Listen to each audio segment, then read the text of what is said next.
Hello everyone, আসসালামু আলাইকুম। সবাইকে ওয়েলকাম করছি আমার ইউটিউব চ্যানেল শামিমা ইজি কিচেনে। আশা করছি সবাই অনেক ভালো আছেন।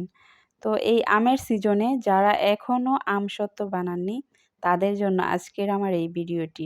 আশা করছি এই ভিডিওটি দেখে অবশ্যই আপনারা উপকৃত হবেন। তো এরকম আমসত্ত্ব যদি আপনারা বানাতে চান তাহলে আমার এই ভিডিওটি প্রথম থেকে শেষ পর্যন্ত না টেনে দেখবেন। তাহলে আপনাদের আমসত্ত্ব আমার এই আমসত্ত্বর মতো এতটাই লোভনীয় এবং মজার হবে।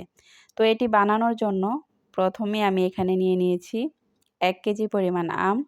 আপনারা যদি 1 কেজি পরিমাণ আম নেন তাহলে এর পুরো মেজারমেন্টটাই সঠিকভাবে ব্যবহার করবেন। এখন এই আমগুলো আমি একটি পিলারের সাহায্যে কেটে নেব। এই তো পিলারের সাহায্যে আমি এই আমগুলো কেটে নিচ্ছি। ঠিক একইভাবে সবগুলো আম কেটে নেব এবং কেটে নেওয়ার আগে অবশ্যই আমগুলো ধুয়ে একদম শুকিয়ে নিতে হবে।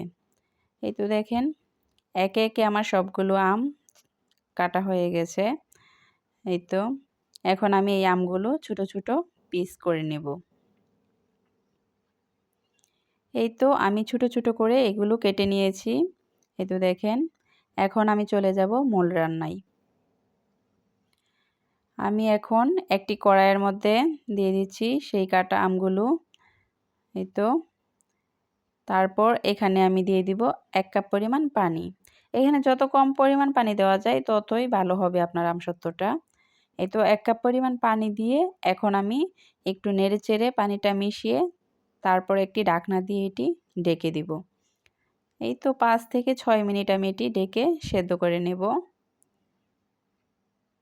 এই তো দেখতেই পাচ্ছেন আমার পানিটাও অনেকটা শুকিয়ে গেছে এবং আমগুলো একদম গলে গেছে।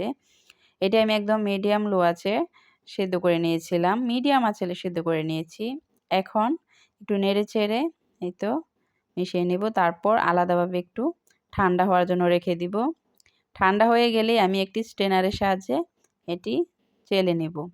আপনারা চাইলে যে কোনো নেট দিয়ে এটি চেলে নিতে পারেন। এই তো এটি চেলে নিলে কিন্তু এর যে পিউরিটা সেটি কিন্তু খুবই স্মুথ হয়। এই তো এটি ঠান্ডা হলে আপনারা চালার চেষ্টা করবেন তাহলে খুব সুন্দরভাবে কিন্তু এটি চেলে নিতে পারবেন। এই তো একটি চামচের সাহায্যে আমি এটি চেলে নিচ্ছি। দেখেন আমার আমের পিউরিটা কতটা স্মুথি হয়েছে আর কতটা ঘনত্ব হয়েছে, ঘন হয়েছে। এটি যতটা সম্ভব পারেন ঘন করে রাখবেন। পাতলা হলে কিন্তু এই আমসত্ত্বটাও পাতলা হয় আর তেমন ভালো লাগে না খেতে। এদিকে আমি প্যানের মধ্যে 1 কাপ পরিমাণ চিনি দিয়ে দিয়েছি। আপনারা আপনাদের ইচ্ছে মতো মিষ্টিটা দিবেন কমিয়ে বাড়িয়ে যে যেরকম মিষ্টি পছন্দ করেন। এই চিনিটা চাইলে কিন্তু আপনারা ক্যারামেল বানিয়ে নিতে পারেন। আমি এখানে যেহেতু সামান্য পরিমাণ ফুড কালার ইউজ করব সেজন্য আর ক্যারামেল বানালাম না। এখানে আমি একটু পানি দিয়ে চিনিটা গলিয়ে নিব। এই তো যখন এরকমভাবে গলে আসবে তখনই আমি সেই আমের পিউরিটা দিয়ে দিব। আমের পিউরিটা দিয়ে আমি চিনির সাথে খুব ভালো করে মিশিয়ে নিব এইভাবে। যখন মেশানো হয়ে যাবে চিনিটা তখন এখানে দিয়ে দিব 1 চা চামচ ভরে একদম লাল মরিচের গুঁড়া আর দিয়ে দিব সামান্য পরিমাণ হলুদ গুঁড়া। এই তো হাফ চা চামচের থেকেও আরও কম পরিমাণ হলুদ গুঁড়া দিব। হলুদ গুঁড়া কম দিব। তারপর আমি এটিও খুব ভালো করে মিশিয়ে নিব সেই আমের পিউরির সাথে।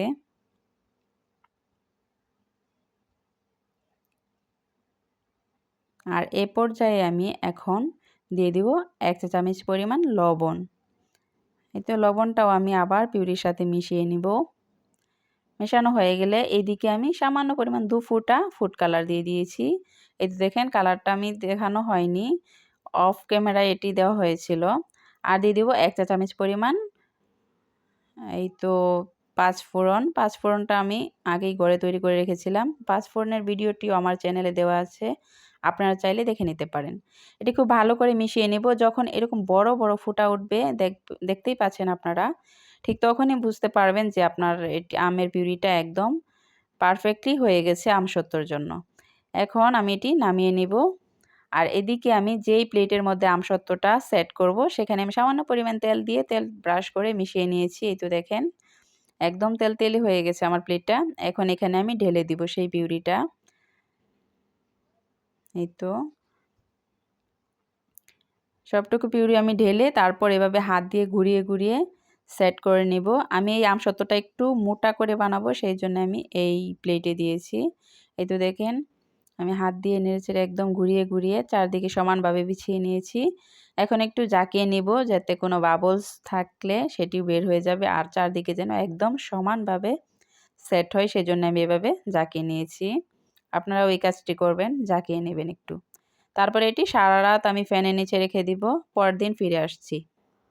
এই তো দেখেন আমি আগের দিন বানিয়েছিলাম, সারা রাত ছিল, সারাদিন থাকার পর বিকেল বেলায় আমার আমসত্ত্বটা ঠিক এরকম হয়েছে। এই তো আমি একটু আপনাদেরকে তুলে দেখাচ্ছি যে এরকম হয়েছে আমার আমসত্ত্বটা। আপনারা যদি ২ দিন এটি রেখে দেন ঘরের মধ্যে, রোদের কোনো দরকার নেই, রোদের ঝামেলা ছাড়াই আপনারা এই আমসত্ত্বটা বানাতে পারবেন। এই তো তাহলে কিন্তু আরও বেশি ভালো হবে যদি ২ দিন এটি রাখতে পারেন।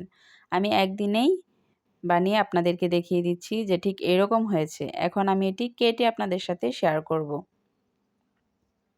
এই তো একটি ছুরির সাহায্যে আমি আমসত্ত্বটা কেটে নিচ্ছি। আপনারা আপনাদের ইচ্ছে মতো শেপ দিতে পারেন। আপনারা লম্বাও রাখতে পারেন, খাটো করেও দিতে পারেন।